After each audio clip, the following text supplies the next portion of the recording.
and gentlemen, it's time for Forge the Narrative. Hey everybody, welcome to Forge the Narrative. My name is Paul Murphy, your host. I'm joined tonight by Archon Scary from the Scarcast. The Dark Kin. Yo man, thanks for joining me. Absolutely, let's do this. Sit back, relax, enjoy the melodies. This is on the eve of the ATC. So excited. You're coming south to join me. I am honored and excited at the same time. I want to talk a little bit about our team on this show. We may talk some about Knights and like the Apocalypse stuff a little bit, but I also want to talk about how our team is positioned against what we consider to be the field. I love it. And the Apocalypse, count me in, because that has been a very fun release. Yeah, it's weird because anyway, we'll get to it about how the miniatures interact, and I think it's another cool way to enjoy this kind of stuff. Yeah, 100%. I've already played since the box set was released, like 2 very large games. I've got some success stories to share with the contrast paints. Oh, nice. That's awesome. Yeah, we'll do a finishing move segment it's super simple, and it worked exactly with some of the stuff that we talked about in the previous shows about the contrast paints. It worked with that little bit of experimentation in mind, and we'll share it later on this episode in the finishing moves. Yeah, I'm interested about that because I haven't had a chance to try the contrast paints yet. However, I'm looking at starting a couple of projects, and I want to use the contrast paints on the start of the project to use them the entire way through the project. Yeah, and I've seen some neat things where people have said that they did their normal paint job on things where their blending was a little, I almost say shoddy, but not what they would consider the best, and they've gone down and with like some really thinned out contrast paints, and it's forgiven some of their blending sins. That's awesome. I mean, for what that's worth. Yeah, well, anything that makes our life easier as hobbyists, count me in. I have not tried that particular tactic, by the way. I just what I saw on Twitter. Well, let's talk about some Knights, man. Knights up for the book is up for pre-order. Big stompy evil Knights this time. Chaos Knights Codex. It is not the fattest of books. However, it makes up for that in usefulness and toolkittiness. Yeah, there's Chaos Soup is popular right now, and the Knights. Good news for the Knight players out there. You can still equip one with the 2 Gatling cannons. Or 2 battle cannons. Right. I think there's some things that play in strategy-wise, or stratagem-wise and like trait-wise that really buff out that Gatling cannon, though. I don't know if we want to jump right into talking about that, but... Yeah, there's a couple of, and I want to say that it's going to be a theme that you're going to listen to during, like, us talking about the Night Book. It's that this Night Book is all about combos with stratagems, relics, and war gear options that in unison really help Knights tackle particular sort of like meta lists or meta choices right now that we've been seeing. And I feel like you'll be able to build a Chaos Knight list as a toolkit, like sidebar almost, to have options that you can use before a game starts that you don't have to sort of like put in your army list, and you get to pick game to game, which makes them very versatile as something to add in to that Chaos Soup list. That's a very valid point. And to start out, you get to pick either an Iconoclast household or an Infernal household ambition. Yeah.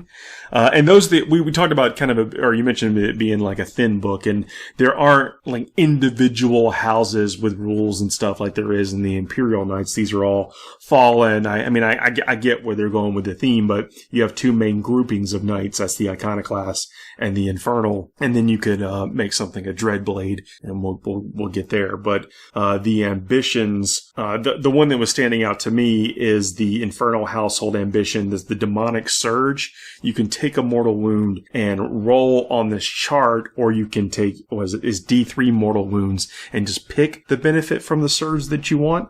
It is, yeah, and it's 3 different options that you get. So it's very similar to like a Riptide being able to like overcharge something. And you get like a bonus to your toughness, or you get a bonus to your a weapon that you have on you, or you get a bonus to like moving. The toughness is less exciting to me, but the Demonic Hunger, add 2 to this model's move characteristic and add 1 to advance rolls and charge rolls made for this model. Yeah, and that actually gets me to one of the combos that I really like. There's a Slanesh relic that adds like +1 to move, to advance and charge, and there's a Warlord trait that does the same thing. And there's if you make it a Dreadblade, then it can also get a trait that adds +2 inches to its move and advance and charge again. So you could potentially, if all goes right, have a knight that's +4 inches to move, +3 inches to charge, to advance, and +3 inches to charge, which makes it super speedy. Well, and there's also some good things to that. So when, a knight's falling back and gets to ignore the unit it's in, it really can ignore it with that extra movement. You can't really block it out with a fat horde unit. Yeah, exactly. And you can clear the bases and all that good stuff. And I do like the option of being able to take like a couple of extra mortal wounds to then pick one of the things you need. So if like you're in a tight situation, you can pick to move, or you can pick to like soup up your Gatling cannon or your battle cannon to get like better damage and better. That's the next one. The demonic AP. Power. The demonic power one. is the third one. Is select one ranged weapon this model is equipped with. Add 1 to the weapon's strength characteristics and damage characteristics. Yeah. So all of a sudden you have this Gatling cannon, the strength 7 and 3 damage apiece, which it's like having a Crest Crusader trait, right? But just being able to pick it whenever you need it instead of being stuck to it. You do take the D3 mortal, you take the D3 mortal wounds or the 1 mortal wound to risk it. I think you're always going to want to be in that position to take the D3 and hope for the best. 100%. And with the Infernal Household as well, you get access to a really cool stratagem where if a knight kills a model in close combat on a 4+, they regain a wound back up to 6 wounds. Yeah, as a max of 6 which means that exactly per like player turn, which means if you have been using your Infernal Household trait to take wounds throughout the battle, all you need to do is make sure that the knight can charge into like a little chaff unit or whatever, stomp on them a little bit, soak up their souls, and essentially, then go back to burning act like you hadn't. Exactly. The Iconoclast Household Ambition, if the model with this ambition made a charge move, was charged, or performed a heroic intervention, add 1 to the model's attack characteristic until the end of the turn, and the armor penetration characteristic of melee weapons the model is equipped with is improved by 1 until the end of the turn. In example, AP 0 becomes AP -1. In addition, when the enemy unit fails a morale test within 12 inches of any model with this ambition, 1 additional model flees that unit. This is less exciting to me than the Infernal Household, but the fact that it's any melee weapon, I believe that means it also works with the stomps. Yeah, well, stomps at -3 AP do become a lot more dangerous against a variety of more like opponents in close combat. However, I do like that extra attack. Remember, it's an attack characteristic, so if you're running it on like a Gallant style or a Rampager, like one of the close combat knights, getting an extra attack with their already bonus attack, and then on top of that having a Warlord trait that gives you an additional attack, right? You're starting this knight with, 6 attacks or 7 attacks at 3 stomps per attack. Yep. That's 21 stomp attacks on a turn this guy charges. And yeah. Right. So we add -3 AP just in case that is relevant. Yeah, -3 AP just in case, and you could always put a relic on it that it makes it ignore invulnerable saves one fighting round per game. So run it into a bunch of, plague bearers and stomp all over them because they can't take invulnerable saves. I mean, yeah, that's pretty strong. That is very strong. The knights themselves, the way the Chaos Knight Codex has it broken down is the knights are called different. They're not their own individual like chassis. They've kind of combined the knights of the same class into one data slate. Correct. Which is not a bad thing. That's how you end up with something can take 2 Gatling cannons and whatever. I think that of that now what is the mid-tier knight chassis, the Gallant equivalent is probably the most point efficient one in the book. Yeah, the one with the Rampager is quite good. However, he is 15 points more expensive than a regular Chaos Knight. Like you're thinking the old Chaos Knight kit, right? Which is called different, not the new Chaos Knight kit. The Desecrator? The Desecrator instead of the Rampager. The Desecrator can be equipped with just the regular Knight. I think it's called the Despoiler, right? Despoiler, Tyrant. Oh, yeah, Despoiler, Tyrant, Desecrator, and Rampager. Yeah. So the Despoiler is like your regular Knight that you can kit bash to whatever you need. Double Gatling, double Battle Cannon, one or the other. However, you give it a Chainsword and a Gauntlet, it gains +1 attack, +1 weapon skill, essentially making it comparable to a Gallant. There you go. Sorry, I got my names wrong. That's all good. Fresh with the new Knight legs here. Yeah. Well, they are new Knight legs too. They're really cool with the double hinge and whatever. That's really nice. They look different, which is great. That Gallant is 15 points cheaper than the Rampager. However, the Rampager does have a cool special rule.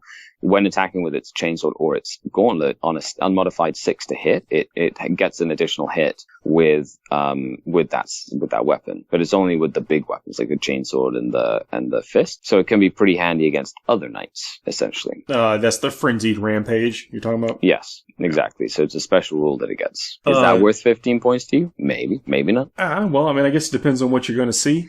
Not really looking forward to fighting things that can kill super heavies coming up in our tournament this weekend. That's right. Well, these guys won't be there, right? Right.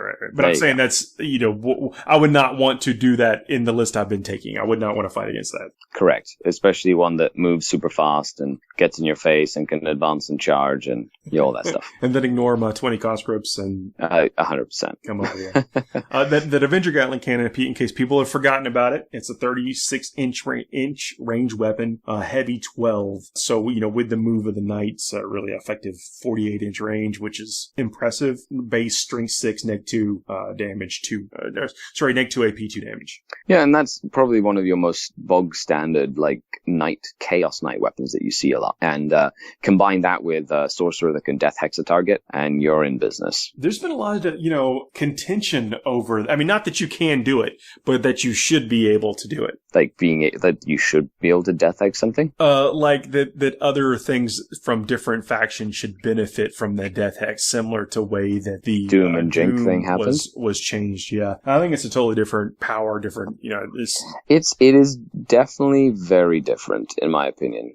First of all, you have to almost sacrifice your sorcerer to do it. He has to be so close to the enemy army. Yeah, but some of the chaos unless he's Thousand Suns, right? Yeah, they can be tough, but it's no Farseer sitting on a jet bike behind a wall that's I get a reroll for this, and I don't, 24 inches that, and and I, get to move with quicken after, and all this stuff. There's lots of, I think the dynamic's different. I think it's an important piece in the whole chaos mix, and it's still just a tool, and people aren't necessarily building lists around it. Whereas it was something that you definitely built a list around in an Eldar. Doom and Jink, 100%. Yeah. Well, Doom and Jink and Haywak. It kind of gives you an idea of what the Chaos Knight Codex is really going to be about. And that is, yes, you'll be able to run standalone Chaos Knight books, but it's really going to come in its own in support of other Chaos units to kind of create the best of all worlds when playing a Chaos soup list. Yeah.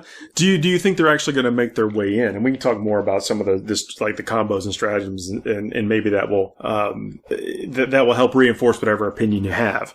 Do you think they're going to be strong enough to make their way into a list that already has a Mortarion and 3 Lords Discordant? I think it will add a lot to that sort of list. I feel like even if you just added a single knight or a knight detachment to a chaos list that's very high aggro, like a Morty, Discordant list, maybe it switches a little bit and you drop the Discordant and put the knight in, but all of a sudden you've got a knight that has double Gatling cannons that can get any relics or warlord traits that you need based on your matchup, so you can kind of fill the gap that going on a skewed list that is the Discord Morty list, where you have some bad matchups, but adding something like this in could really help mitigate those bad matchups. I think having that toolkit. I think it could potentially supplant Mortarion in a list like that, because of the way that it has the ranged ability. You can put this impressive range, you did mention 2 battle cannons as well, and that's I don't want to seem like I'm dismissing it, because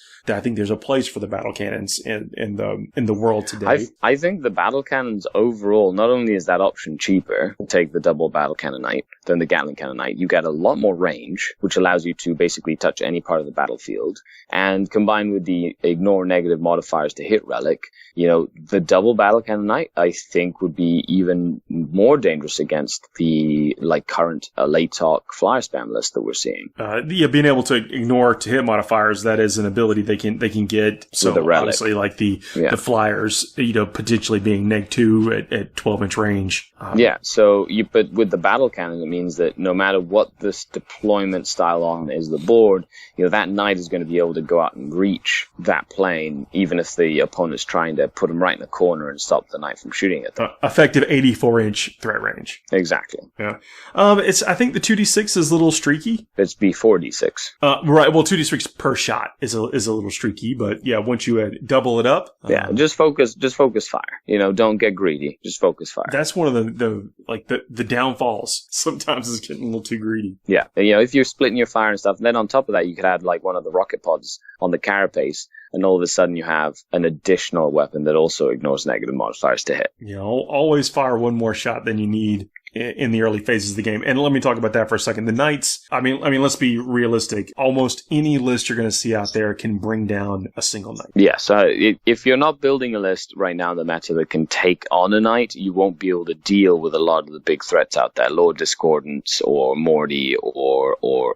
Yeah. And so you got to make the most of them while they're on the table. I mean, I don't want to say that each round is like borrowed time, but, I would say every round past the second is borrowed time. For the knight, yes, especially if somebody can like gang up on it. Yeah, so you got to be making the best choices that you possibly can with them in the first couple of turns of the game. Yeah. Now, and I think that's another thing is that versatility of, say, the Infernal Household with giving that plus, because sometimes you might want the +1 toughness to combat all those lances that are coming at you that are strength 8. Yeah, I guess that's fair, and you can choose that on the fly. I mean, you are taking a couple of wounds in the early on. I know, but making a 4-up wound to a 5-up wound, like that's a big swing. 17% almost. Yeah. Think about it in those capacities whenever you're making your decisions. You are taking that wound up front, and I know people may be thinking, I'll just burn a command. I could just roll and then burn a command point, whatever, if I take 3 wounds. But you're going to have to really plug in some good command point engines into your army. Now, I mean, what are some of those things?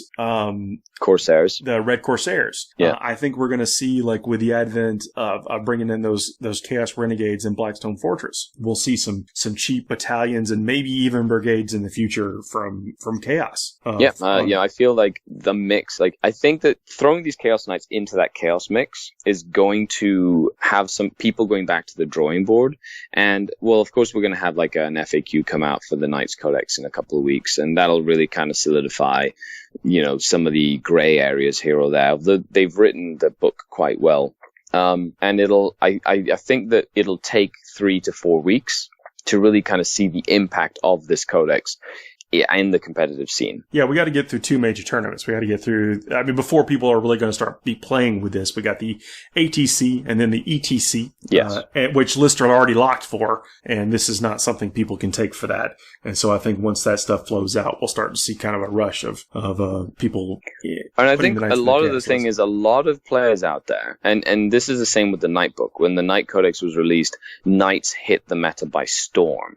And this was not because the book was necessarily really good. It is good. However, a lot of people already had all the Knights. So I think a lot of people have all their Chaos Knights ready, built, converted, and yeah, I've got one with those Gatling cannons ready to go. Exactly. There's people who have those Knights, so there's not that lag that it takes for the community to sort of build their collection to take it to events.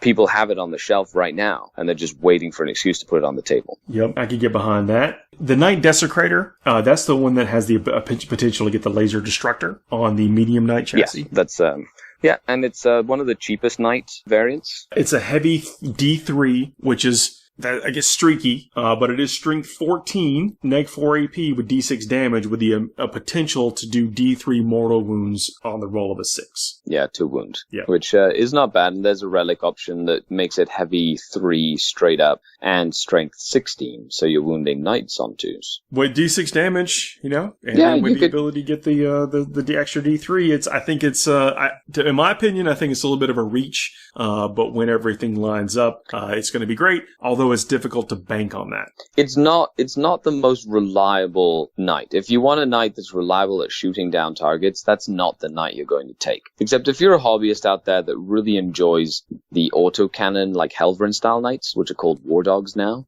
it's better than a Preceptor simply because the weapon on it is 60 inches, which means you can sit it in the backfield with your Helverins, or war dogs in this case, that also have long range autocannons, and they can all provide a firing base. Yeah. It's not like the Preceptor that, has to get within 36 inches to actually use its gun. Whereas this one can stay back, give the Helverins reroll ones to hit, and if you like that style of shooting list, then it fits really well into that. The war dogs, that's the Helverins or the Warglaves, or the one that you can equip them with the Meltas or the autocannons. Yeah.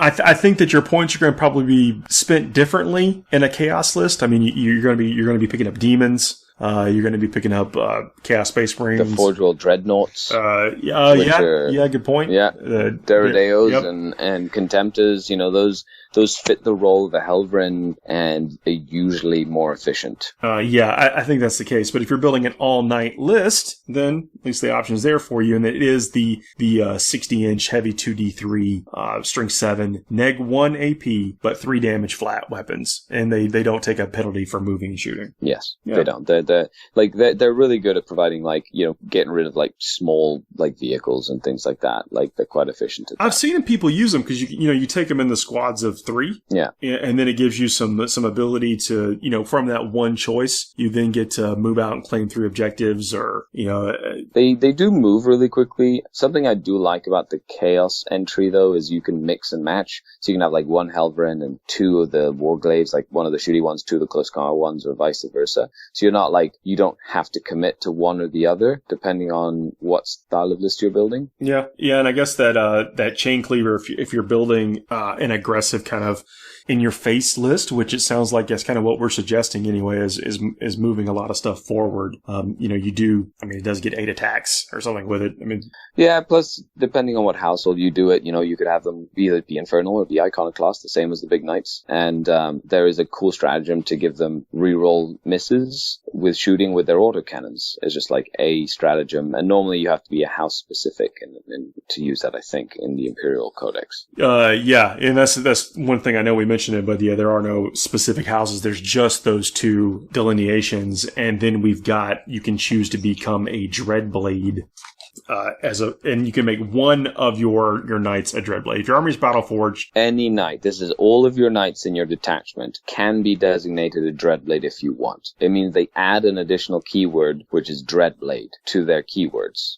However, 1 Dreadblade per detachment can be, if you want, given the packs and the infernal packs and the bad things. So good things, bad things. Yeah, the Dreadblade packs and damnations is what it is. The damnation, exactly. Yeah. You don't have to, but if you do have multiple knights that are Dreadblades, quote unquote, you could pick which one to give packs and damnations to per game.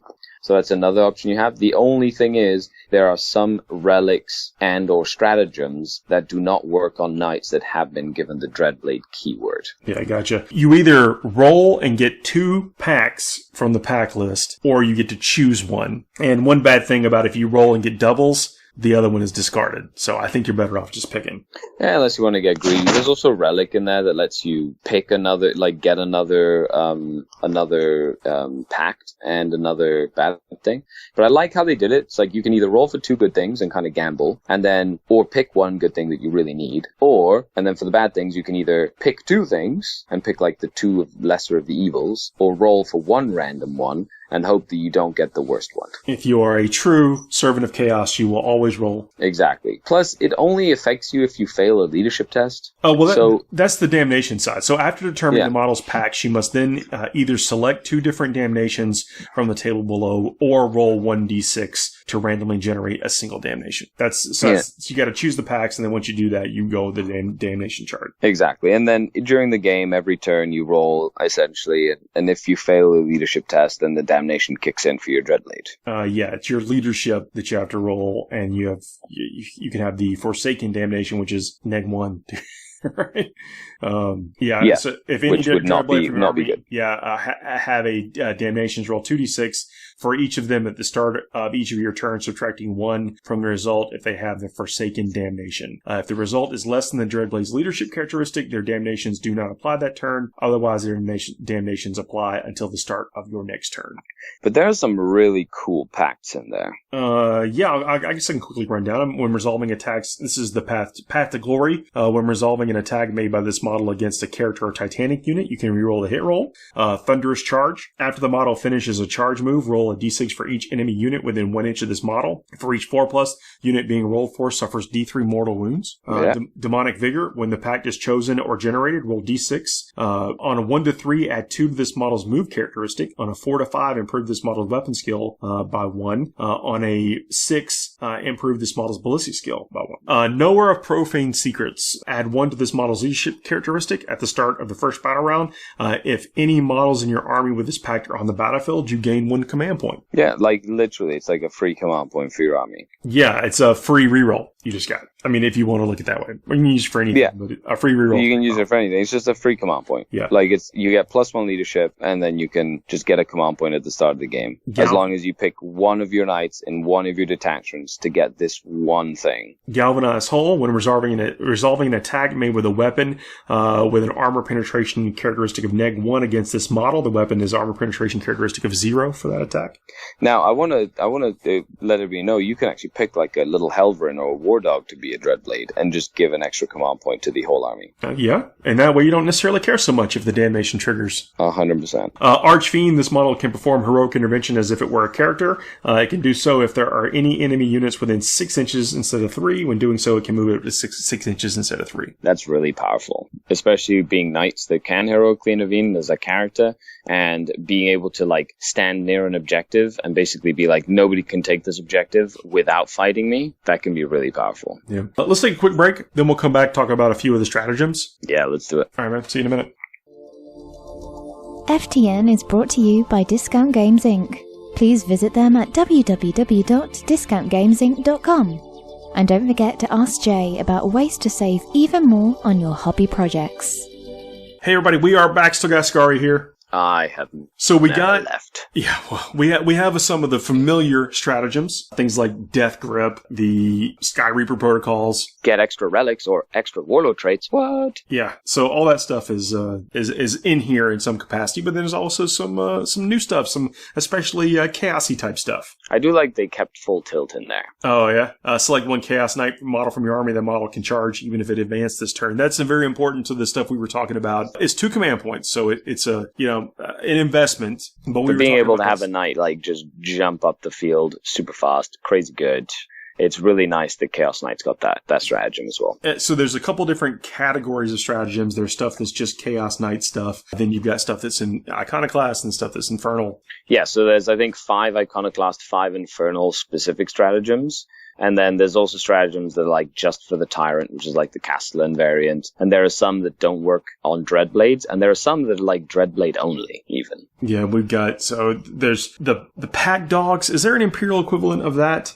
I think so. I'm not sure. I don't know, but it's kind of cool. If you run a bunch of the war dogs that are close combat-y, sure. Yeah, well, so until the end of the phase, you can reroll charge rolls made for friendly, questorious, traitorous war dog units if they are within 12 inches of the model that charged already. So they get one gets in, the rest of them might be able to get in. Exactly. It just makes it, it's like if you're running a bunch of them, like 6 of them or something in close combat for some reason, then they just make it into combat easily. But that's what you want there, right? And that's a cheap strategy. That's only 1 point. So, we were talking about, you get one that you buff his movement with the surge, so he's able to get that extra little benefit, and then it's a 1 point investment for you to get more of them in. Yeah, it's all about those little synergies. And as a Chaos player, you're going to go through the book, you're going to look at your playstyle, and you're going to find things that kind of fit that, which is why I like this book so much. No, I mean, you've got to, the way you position it, I mean, they've all kind of got to be in a bit of a line, but it can charge, and you measure off the back of its base to get 12 inches. So you really got, what is that, like 13 inches, 14 inches, maybe even more than that, maybe close to 15, 16 inches away from the enemy unit. I would not want to be a guardsman getting ready to take a charge from like 6 different war dogs. That's it. But you can still have to be able to be within 12 inches to declare the charge. So whatever, move accordingly is what I'm saying. Exactly. Don't scoot on up there and get yourself, be out of range or whatever when you... Don't charge in your Dreadblade that does mortal wounds when he charges, because then the enemy will kill the models that you can declare a charge against. Right. And pre-measure your stuff. That's yeah. I see so many times we either don't pre-measure it because we don't think it's sporting, or we assume it or whatever. Measure it out, communicate with your opponent. Always. Rotate Iron Shields is in here still. That's almost essential. Yeah, they kept it the same as the FAQ, so you can't go above a 4-up. Yeah, it's basically absolutely essential to keep your knights alive. Yeah. So already consider those original command points spent. So you've been mentioning some of the stratagems along the way. What are the ones that stood out to you? So they're in terms of the Infernal and the Iconoclast ones. Yep. They're all really useful. They're very situational, but they're very useful. I'm going to just pick one of each. For the Iconoclast household, I really like the the one that is a butcher, essentially, the like Vow of the Butcher or something like that. There are 3 in here. There's the Vow of Carnage, Vow of Dominance, and Vow of Beastslayer. The Vow of Carnage is really fun. That one is for every, so you give that to your knight before the battle starts. So it doesn't have to be in your list. It's like 2 command points or something like that. Carnage is 1 command point. 1 command point. And you keep a tally of every model that knight kills. And for every 10 models that knight kills, you get an additional attack. Which means that you could put it on, you've been talking about this double Gatling cannon knight, right? You put it on a double Gatling cannon knight when you're playing a bunch of orcs or Genestealer Cult, and for, each Gatling cannon has 12 shots or whatever. So on average, it'll kill a few models every turn. For every 10 models you kill, as you're walking up the table, you add an attack to your knight, who just happens to have the +1 attack warlord trait, because this is a stratagem, and has the extra attack when it charges into combat, which means now it's sitting at, 6 attacks +1 for every 10. Say when it gets into combat, it's killed, 20 or 30 models? That's an extra 3 attacks. And now you're, attacking with 10 times 3 for stomps. So 30 stomp attacks for this knight. True. That is an important distinction that doesn't say melee attacks. It's any attacks. Every 10 models. So rockets or anything. Heavy stubbers or what, Exactly. So and every model, every grot, every conscript, every acolyte, every neophyte hybrid that you've killed, like this Gatling knight just basically walks down the field powering itself up, and then when it hits combat, it's got like a bucket load of attacks, which just happen to be -1 AP when you charge as well. The Vow of Dominance, that's the next one. This is a 2 command point investment. Use the stratagem before the battle. So just saying we were talking about before, select an iconoclast household model from your army to declare a Vow of Dominance. Until the end of the battle, when resolving an attack made against this model, an unmodified roll of 1, 2, or 3 always fails, irrespective of any abilities that the weapon or the model making the attack may have. I really like that one for when you have a single knight that you need to keep alive. Yeah. Against enemies that either have a lot of strength 9 weapons that can wound your knights on 3s, or that have a lot of bonuses and abilities that give plus to wound. Because anything that has pluses to wound means you just can't wound attacks, or it's even in combat, I believe. Until the end of the battle, when resolving an attack made against the model, an unmodified wound roll of 1, 2, or 3 always fails. Right. So you're looking at things like acolytes with all these big giant rock saws that are strength 14 or whatever when they run in and murdering your knights, or with big giant stop signs if they're a bunch of aberrants, and all of a sudden your knight goes in and goes any ones, 2s, and 3s before any modifiers completely ignored, which means you count as just being strength 8, you're wounding me on 4-ups. Doesn't matter what bonuses you have, doesn't matter what strength you are, it makes that one knight against specific, very particular anti-knight tactics very resilient. So that's 2 points, and I think it's worth it all day long. Yeah, very worth it. And the best thing is you don't have to commit to it until you're going to start the game. Yeah, the Vow of the Beastslayer is the next one. This is all the iconoclast stratagems. So use this stratagem before the battle. Select one iconoclast household model from your army to declare a Vow of the Beastslayer. Until the end of the battle, when resolving an attack made by that model against an enemy unit that contains any model with a wounds characteristic of 8 or higher, re-roll a wound roll of 1. Now, this is really useful, once again, with that Gatling cannon or that battle cannon knight, especially against Eldar flyers. All of a sudden, you've got a knight that is always hitting on 3s with no negative modifiers, wounding on 3s, and rerolling 1s to wound because of this trait or this stratagem. Yeah, nice. Right? The Infernal Household stratagems, these are 2, 3, and then, these are expensive, so. But they're really good. Let's hope they're good. They're good. My favorite, as we talked about, was the regaining wounds. So in the fight phase, you can basically... That's bind the souls of the defeated, right? Yes. Yep. You basically, for every model that you kill in close combat on a 4+, you regain a wound. So he basically eats people, and up to a maximum of 6 regained wounds. So, you're looking at a knight going in, doing a bunch of damage, or taking wounds because of that Infernal Household trait, and then getting into combat with 10 grots, and killing a bunch of them and regaining wounds. Yeah, you got the pact with the Dark Gods. That's the one that lets you come back to life. Get a zombie knight, you come back with D3 wounds remaining on a 4+. Yeah, which once again makes it very hard to stamp out. Is it good? Yes, of course it's good. Say the enemy, kills you in the shooting phase or in the charge phase, you get back up with D3 wounds, and then you charge into a low chaff unit, and then regain wounds with the other strat. That's a lot of command points you just talked about. It's 5 command points. Well, probably 6, because you might have had to reroll one of those. Do you need the reroll? Sure, it's 5 to 6 command points, but that's if you're keeping alive a 400-point knight that your enemy thought was dead and is now in the middle of their army. Oh yeah, no, you burn him if you have them. I'm just saying that if you're planning on doing that, you've got to think ahead and kind of bank those. You got to kind of hold those back or come equipped with enough to begin with. That's we're talking about. You're going to want to have Red Corsairs. You're going to want to have demons. You're going to want to have renegades and heretics out of the Forge World books. Yeah, and there's also ways, even if you just want to play a Chaos Knight list, to have ways to get command points. There's Relic to give you command points. You've got the Dreadblade that can give you a command point. Remember, you can have 1 Dreadblade per detachment. So if you have 3 Knight detachments with 3 Dreadblades with 3 traits that give you +1 command point. Yeah, you paid for Pact for the Dark Gods right there. Exactly. Now, you're also 2/3. 1/3 of those knights is going to be out of commission or whatever. Yeah, but they're Hellrins or War Dogs, so you're good. Sure. Okay, look. Just put it out there. All right. The demonic ammunition. Use this stratagem before the battle. Select 1 Chaos Knight detachment from your army until the end of the battle. Heavy stubbers for the Infernal Household Chaos Knight models in that detachment are equipped to have a strength characteristic of 5. So that's a carryover from the Imperial side. I think isn't the Imperial one -1 AP and not strength 5? It just becomes -1 AP or something. Yeah. Yeah, I think it's a little different than the Imperial one.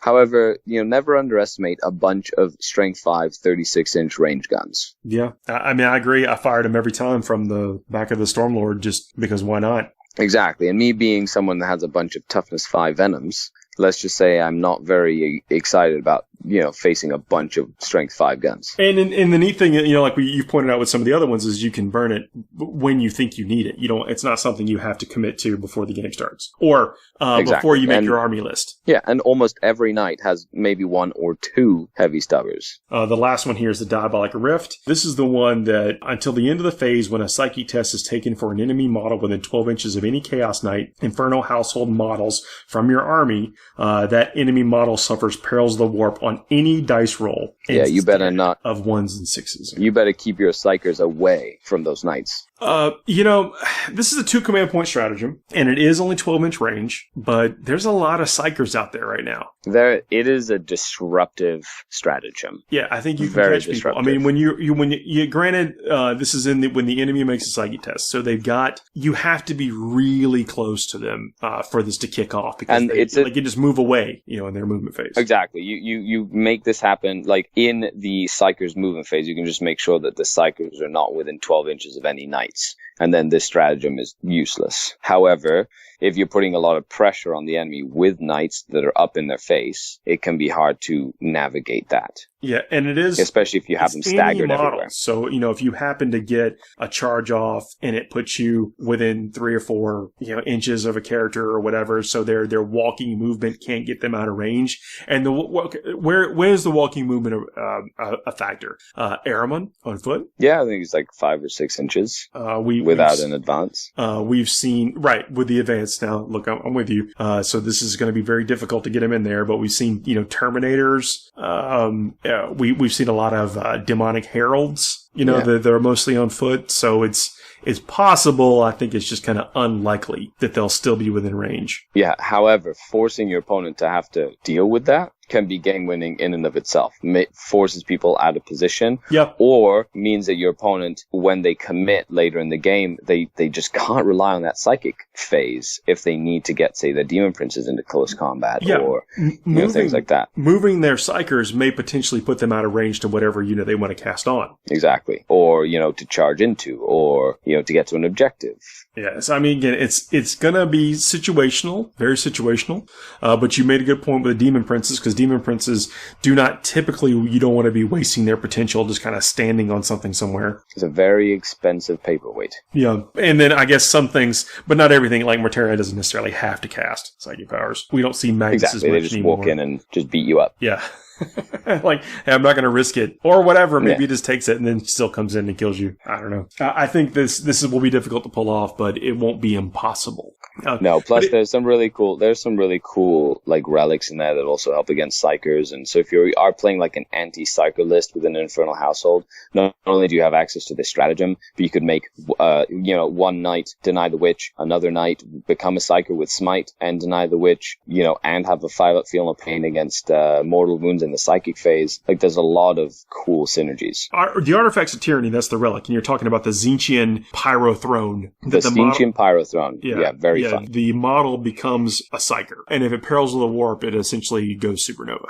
If it dies from perils, of course, if you're like, yes, okay, that could happen, right? But say you're an Infernal household and you're regenerating wounds or you're getting up close. But the biggest thing there is it gets a 5-up feel no pain against psychic wounds, or is it the Warlord trait that does that? I think that must be the Warlord trait. The Warlord trait gives them a 5-up feel no pain. Deny, one. And if you have the warp haunted whole Warlord trait, then you get to deny 2 powers. Yeah, so you can either have 2 knights that it can deny psychic powers, one with a Warlord trait, one with a relic, or you can have 1 knight have both if you really wanted to, and then that gives you a 5-up save against mortal wounds in the psychic phase, which not only helps you if you perils, but it also means that against a lot of these smite spam armies, like a lot of the times the only way they do damage is by doing smite, and a lot of smites, or a lot of mortal wounds, and being able to have a knight up front that can soak up a lot of that damage can be very useful. And potentially deny. Yeah. Exactly. I'm with you. The one right under that is the Helm of Warp Sight. This is the one that allows a Rampager, Desecrator, or the Spoiler to ignore hit roll modifiers. And that's any hit roll modifiers. Close combat and shooting, positive and negative. Made with a ranged weapon by models with this relic, But it's also positive one, so you can't like buff it or anything. However, this relic is probably, and I would probably put money on this, is going to be one of the most popular relics in every Chaos Knight list from now until, Plague Bearers and LA Top Flyers aren't a thing. And it's going to be a long time. There's going to be a lot that has to happen. The Veil of, was it Medringard? That's the one that allows you to give you a 4+ invulnerable save. Yeah, it's like your basic 4-up invul. Yeah, but I think you can't give it to a Dreadblade. You cannot give that to a Dreadblade. And you'll see this stuff is that, just within your relic, it's stuff that would replace a chainsword or whatever, that kind of stuff. You're going to be, in this case, it's only on this kind of knight, not anybody but a Dreadblade, or you've got to be an Iconoclast or whatever. Yeah, like most relics in all the books. Yeah. There's the Tyrant's Banner. I think we were talking about that before we started recording. While this model with the relic is within 6 inches of any friendly chaos units, add 1 to the leadership characteristics of each one of those units. At the start of your turn, if your army is battle-forged and the model from your army with this relic is on the battlefield, roll a d6. On a 5+, you gain 1 command point. Yeah, just like a little command point farm that requires no interaction, so you don't need someone to spend command points or use stratagems to get a command point. And I think that's going to be a very reliable way for you to get command points back. And if you are using Dreadblades, this is a great way to give your Dreadblades +1 leadership to sort of curb that whole, bad things happening. Yeah, I think, I don't know if you want to necessarily burn a relic slot on this, when things like the Helm of Warp Sight are in there, but you could take an additional Artifact of Tyranny, and you're almost paying for it. Yeah, exactly. This is probably not something that you build into the list, but it's an option if you want it. I think we're talking about another movement thing, the Quicksilver Throne of Slanesh. When an advance or charge roll is made with a model with this relic, add 1 to the result. A model with this relic always fights first in the fight phase, even if it did not charge. And then the same prerequisites of, if somebody else has this, then you go in order. Or someone else has that rule of always strike first. Yeah, honestly, it just makes another night really fast. Yeah. So Warlord traits, we can cover a couple of those real quick if you don't mind. Yeah, there's 6 of them, and I feel like you'll see 4 of them more than you'll see the other 2. Yeah, so what do you think is the best? I think the one of the best ones right now is just the +1 attack one. It's very simple, very straightforward. That model gets +1 attack. Yeah, the Eager for the Kill is the one that when an advance or a charge roll is made for this Warlord, add 1 to the result. So I think you're making super reliable, speedy things. They get wherever they want on the table, get the charge, get to shoot, get the charges off, then they get to fall back, then they get to charge and shoot again, and it's hard to tie them down. They can get to where they want to.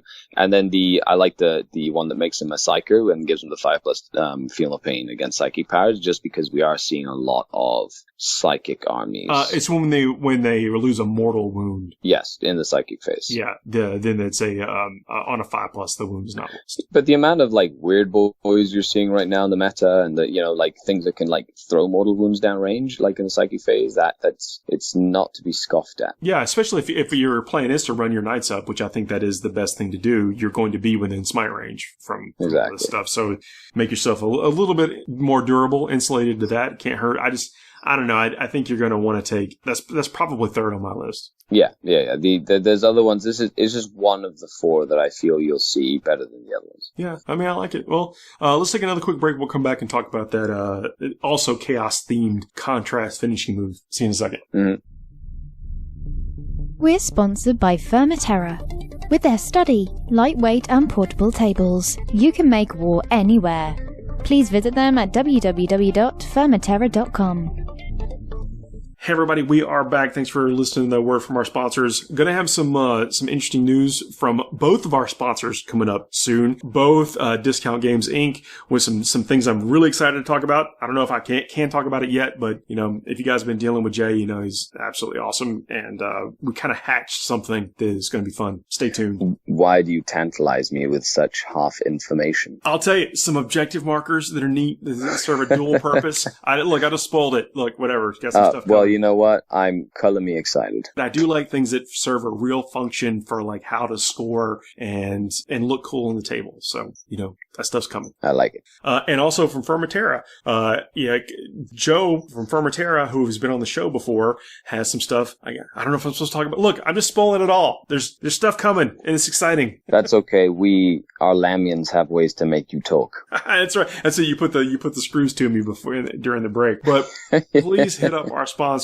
They're very kind to us, and one of the coolest ways to support the show is being cool with people that are cool with us. So thank y'all for doing that. That's why we get to do cool content. Yeah, and with I'm going to read some 5-star reviews here in a second too, but I do want to talk about the contrast. I always love those. Yeah. So they're really nice. People are so kind.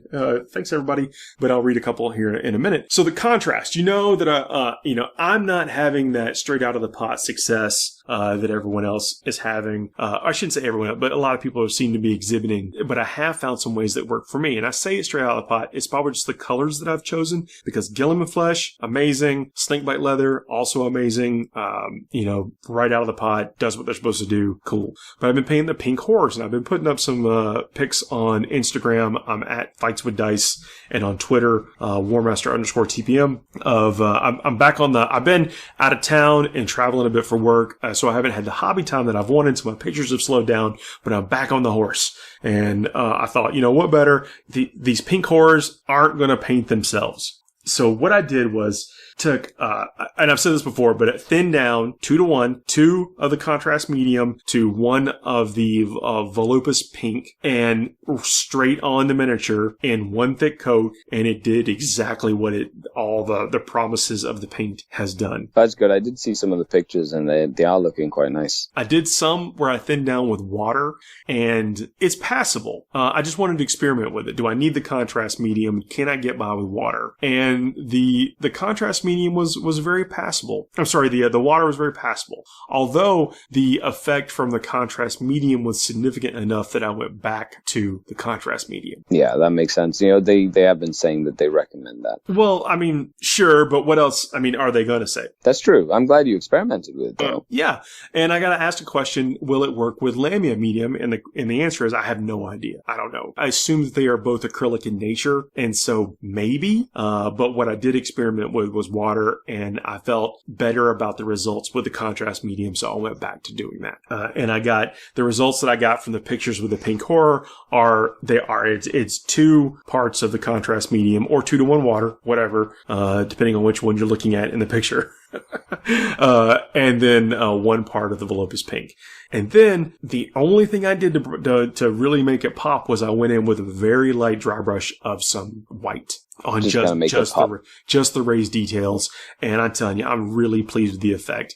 When I go back in and do the eyes and the teeth and feathers and bracelets, I think it's really going to look like, a better than tabletop model. Well, that's good. And how long did it take you to do how many models? I did 30 and it took me less than an hour. Wow, that's incredible. I mean, I guess all told, maybe 45 minutes, and that's with some experimentation and waiting for something to dry and look at it, for a few minutes. I mean, that's if you get your process down, you could be even quicker than that. And this is just the skin. I mean, this is a model that's all skin. It's all flesh for the most part. But that's still the bulk of the model. Like, really, the bracelets. There's only so many different configurations of bracelets on them. I think the feathers and the tongues and the eyes, are going to take a little more time. But, the bulk of the model got done in basically no time at all. Well, that's good, because if you can get through 30 models in like an hour, right, then you can really kind of spend time on those little details and then do some basing and really kind of add big chunks to your army, or start a project from scratch and not really have to put as much of a time investment in. That's basically what it is. Sometimes, when I'm looking at a model and I put the time in,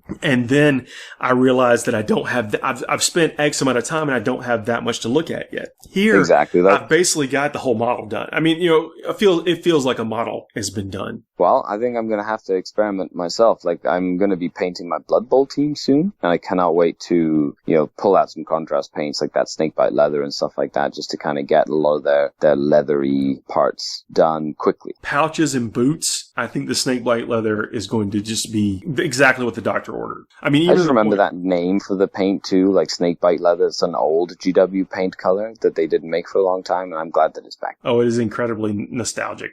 That's for sure. But what I did is I painted the pouches on my rattlings with one coat of snakebite leather, and it shaded it amazingly. And I think use it as a tool, right? Just put it as something. I mean, I actually hate painting pouches to the point where, like, I don't, like, if it comes on a Space Marine, I as an extra bit, I won't put it on. Because I don't want to put the extra pouch on. I don't want to paint it.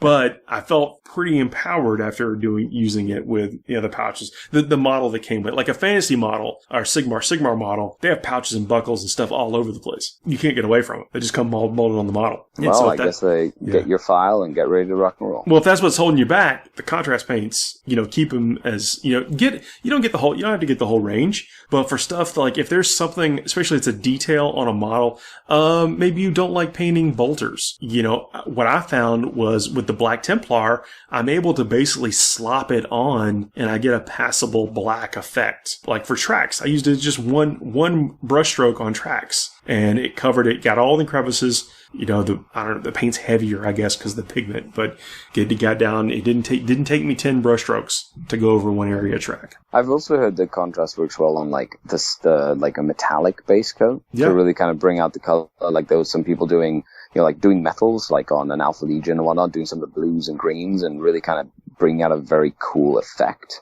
using that undercoat of a metallic. So I guess it's just really go out there, search something for the contrast paints, like do some experimentation like you did to find a technique that works for you, like with any paint range, and then just like keep what you like and don't keep what you don't like. That's it.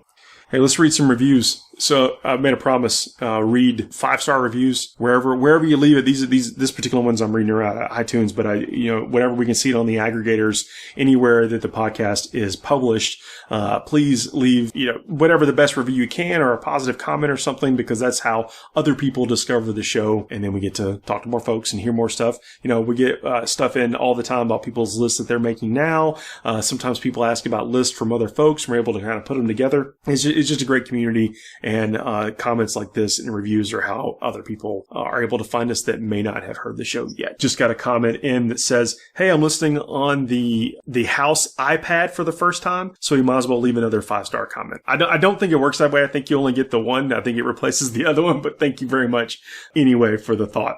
Which says that we help the week go by a little bit quicker. And really, that's actually why we started this, was to make the Monday morning commutes better for folks? I used to publish on Sunday nights, and now I try to publish on Thursdays or Fridays because that's just better for me now. I mean, years later. Well, as soon as the podcast goes up, I'm like, yay. And it's literally just like brightens up a couple of hours of my day. Nice. So one guy says he's been listening to the show for a couple of years now, and says while he doesn't play like in the competitive scenes, he appreciates the approach that we bring to the out there, that at least informative about what could be encountered out there and for list ideas, and appreciates the positivity that we bring. What? Positive? Oh no. Run away now. Another comment says the show is highly accessible, and I appreciate that comment. We do try to make the stuff digestible and for things for people to not necessarily have to have the full background of having every codex to be caught up to know where we are. Yeah, I guess it also helps. You have a lot of different guests and topics that you cover, and it's not just like a very niche part of our niche hobby, and it appeals to like a greater audience, which I think is really, really useful. He says the show is almost as good as Athonian Camo Shade. Oof, that's saying something. That's like praise and a half right there. I know. If we could even be put in the same category remotely, even in the same atmosphere, breathing the same air. Exactly. I'll take it. Like knowing how high esteem we have for Camo Shade. That's that review needs to be framed and put in the office. And Sir Prometheus says that he's playing Tau at Nova and wants to know if he's just a bandwagoneer. He says he's an old-time Tau player.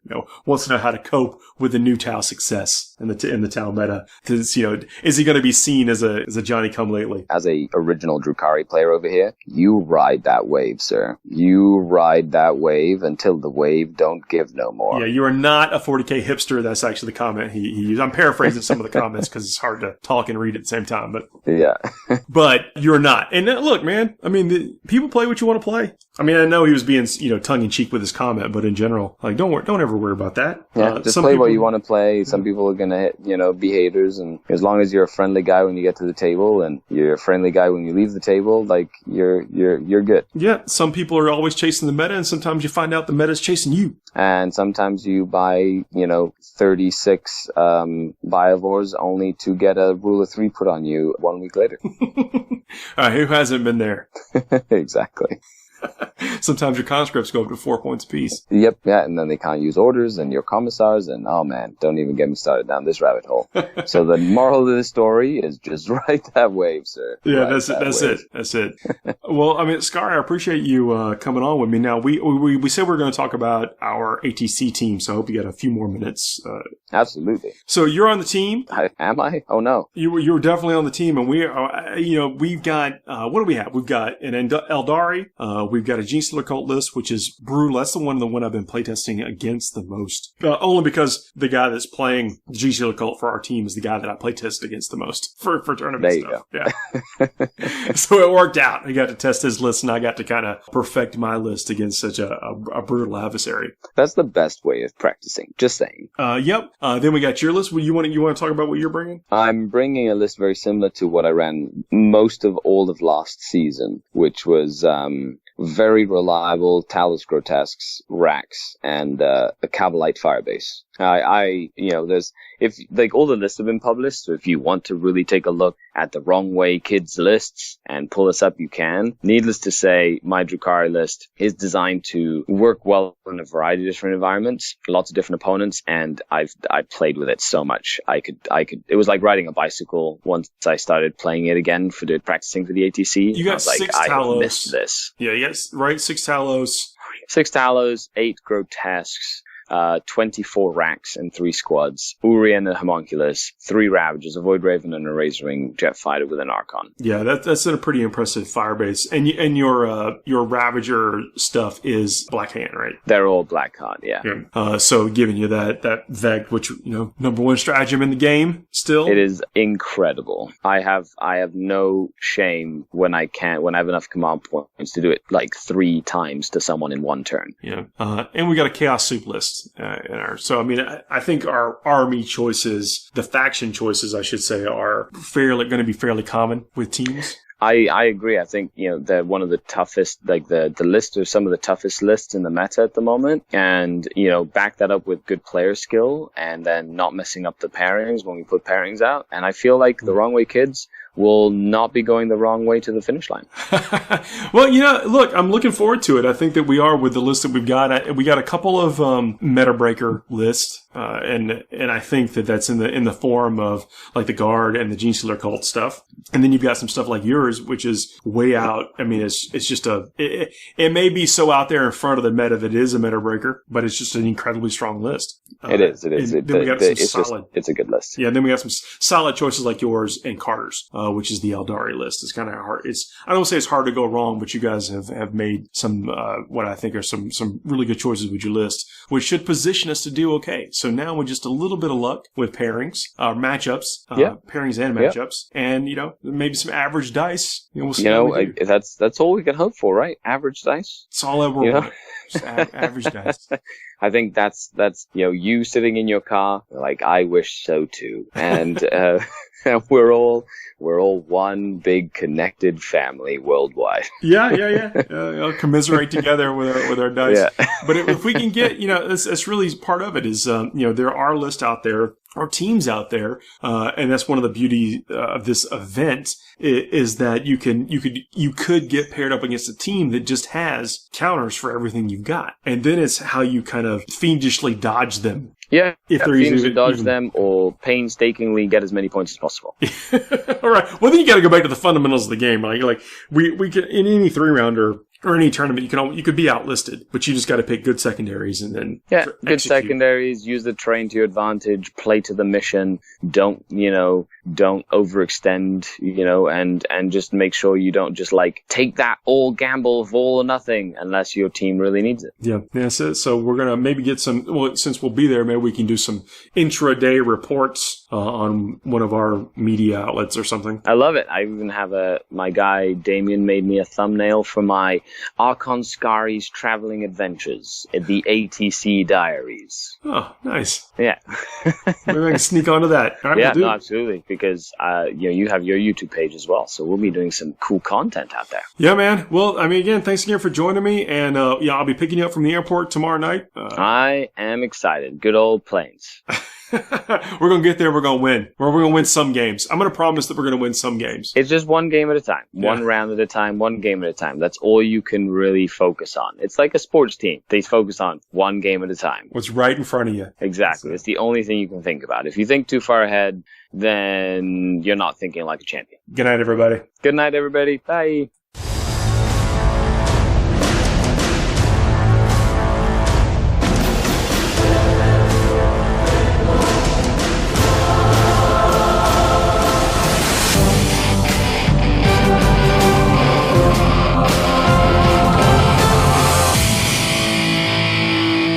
It's all in the reflexes.